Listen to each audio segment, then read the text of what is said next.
pris le discours qu'ils n'ont pas déposé.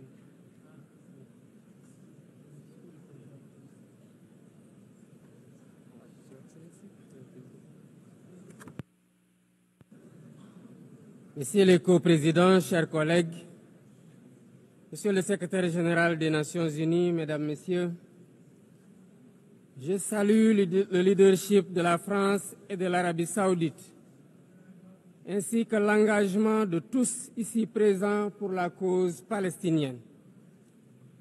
Cette conférence se tient au moment où la conscience universelle est profondément bouleversée par la situation insoutenable à Gaza, une situation qui a dépassé toutes les limites.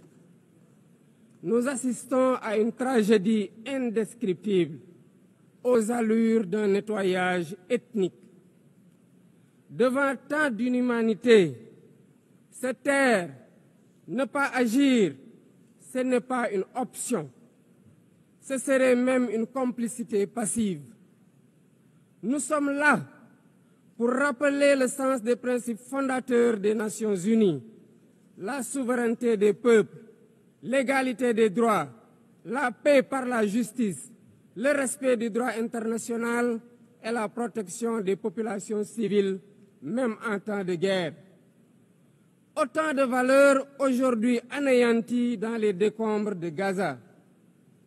Le Sénégal réaffirme son engagement constant pour une solution à deux États, palestiniens et israéliens, vivant côte à côte, chacun à l'intérieur de frontières sûres et internationalement reconnues.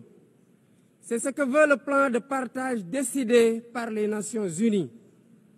C'est aussi une exigence de paix et de sécurité pour les peuples des deux pays, une exigence de justice, une exigence d'humanité. C'est pourquoi le Sénégal soutient la déclaration finale de notre rencontre préparée par la conférence ministérielle de juillet dernier, à laquelle mon pays avait coprésidé la table ronde sur le respect du droit international.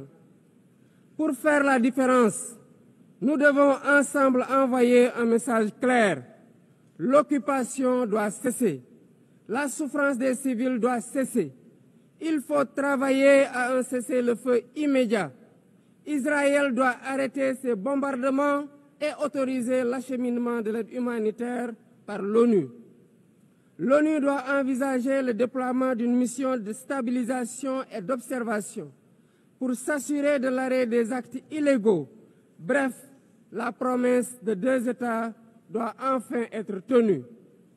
À ce propos, je salue le récent vote massif à l'AG de l'ONU de la résolution pour une solution pacifique à deux États. Le Sénégal salue aussi la décision historique des pays ayant décidé de reconnaître aujourd'hui l'État palestinien. Président du Comité pour l'exercice inaliénable des droits du peuple palestinien, le Sénégal continuera de s'associer à toute initiative visant à favoriser le retour à une paix durable en terre palestinienne. J'en appelle à la conscience universelle.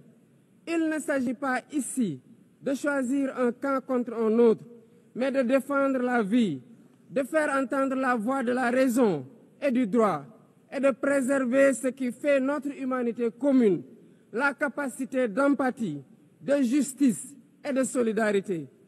Il est temps de prendre des mesures concrètes pour la création d'un État palestinien viable. Je vous remercie.